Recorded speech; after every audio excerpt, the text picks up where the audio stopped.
Acharya Shri, many Westerners consider themselves spiritually advanced, spiritually experienced, and spiritually knowledgeable.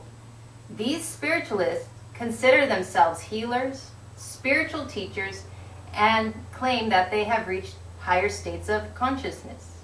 What are your comments? Wonderful.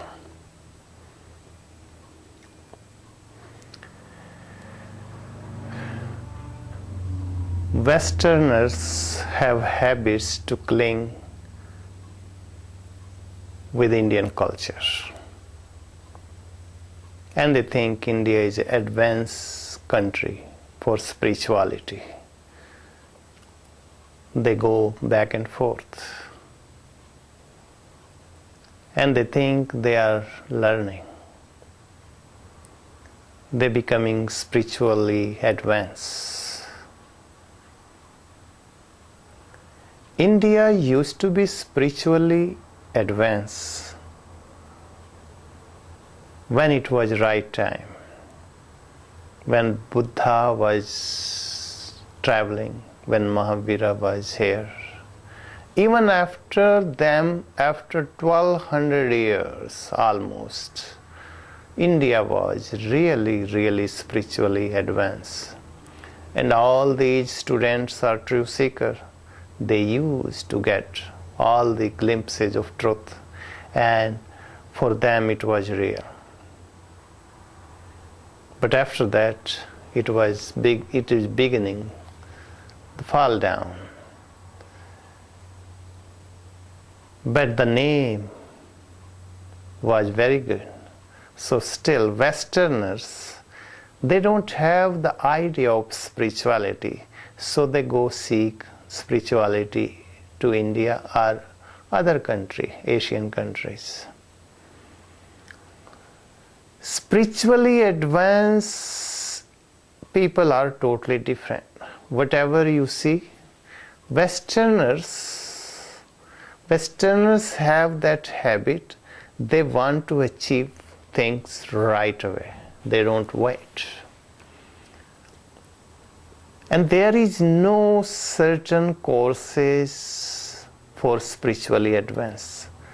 Even an illiterate person which cannot write, which cannot read, can be spiritually advanced. But these Westerners, they are well versed. They try to seek the truth through the books, because wherever they go to India, they get trapped into Swami stuff or any sadhu's stuff. They recommend them read Gita or read Upanishads or read this book or read that book. That's what they start reading.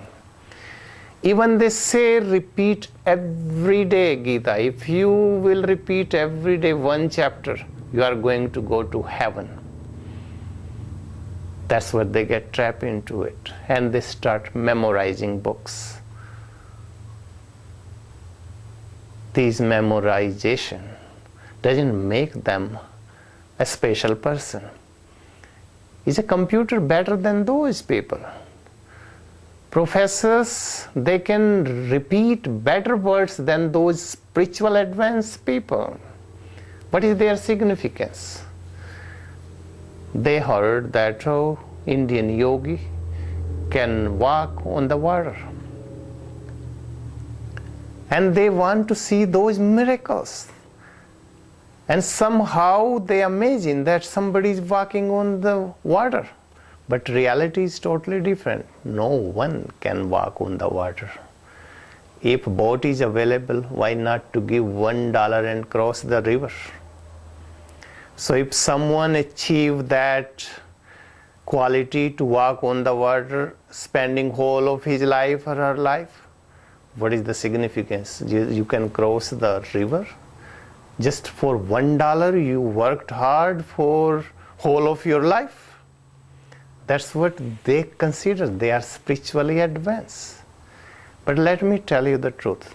Westerners, spiritual students, they are very innocent. They get little bit knowledge from India, but they have one bad habit. Those people, most of them, I am not talking all of them, most of them, they were drug addicted. They smoke cigarettes, they smoke pots, and they go to India, they get trapped into those sadhus. They give them sulfa, bhang, smoking pots. And they think that they are getting higher. They are not higher at all. They are under drug. They are under the influence of that marijuana or bhang or any other sulfa and charas they give to them.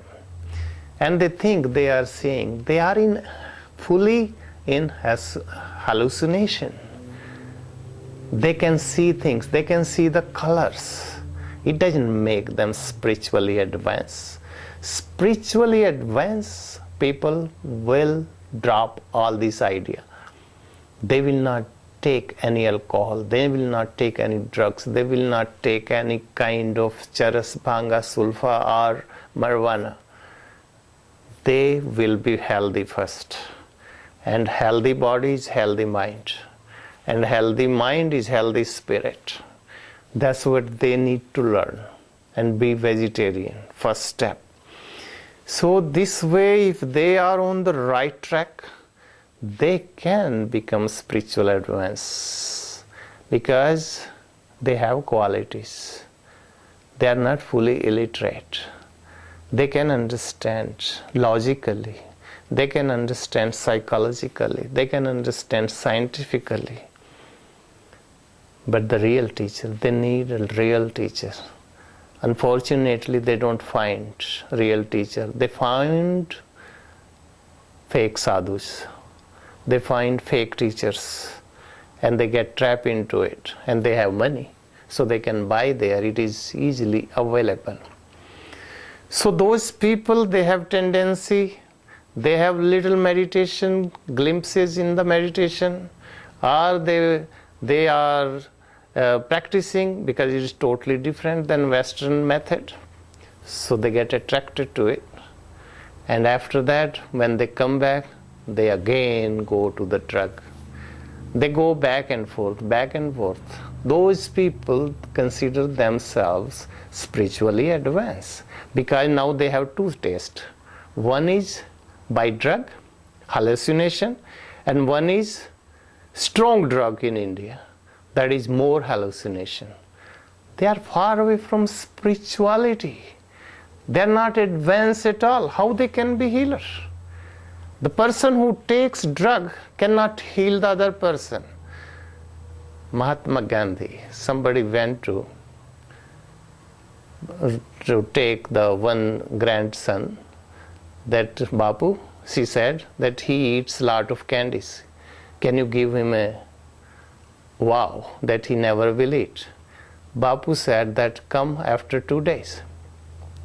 She came after 2 days with her grandson, and Bapu said, fold your hands, I will give you a vow, never eat candies. She asked in the end, why didn't you give the same day?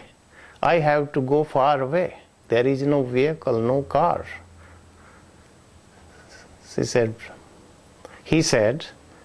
Gandhi said that I had habit to eat candies. So I practiced for 2 days if I can be without candies.